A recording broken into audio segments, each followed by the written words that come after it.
জিন্দাবাদ বিজেপি জিন্দাবাদ আর নেই দরকার আর নেই দরকার খুনিদের সরকার খুনিদের সরকার আর নেই দরকার আর নেই দরকার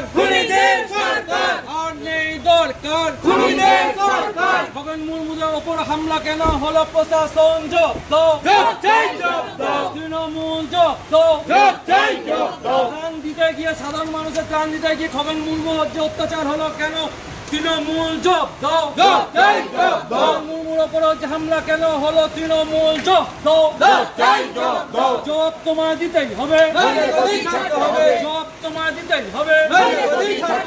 বন্দে মাতরম বন্দে মাতরম বন্দে মাতরম বন্দে মাতরম বিজেপি বিজেপি বিজেপি জিন্দাবাদ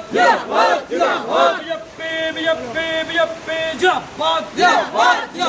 বিজেপি রাজপথে তৃণমূল হুঁশিয়ার হুঁশিয়ার হুঁশিয়ার বিজেপি রাজপথে খুনি তৃণমূল হুঁশিয়ার হুঁশিয়ার হুঁশিয়ার বন্দে মাতরম বন্দে মাতরম বন্দে মাতরম বন্দে মাতরম উত্তরবঙ্গে আমাদের বিজেপি কর্মীদের উপর হামলা কেন হলো তৃণমূল জব্দ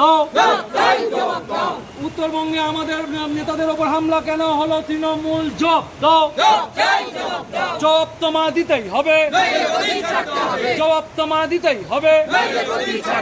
বন্দে মাতরম বন্দে মাতরম বন্দে মাতরম বন্দে মাতরম বিজেপি বিজেপি বিজেপি জিন্দাবাদ বিজেপি বিজেপি বিজেপি জিন্দাবাদ সাংসদ খগেন মুর্মুর উপর হামলা কেন হলো বিজেপির সাংসদ খগেন মুর্মুর উপর হামলা কেন হলো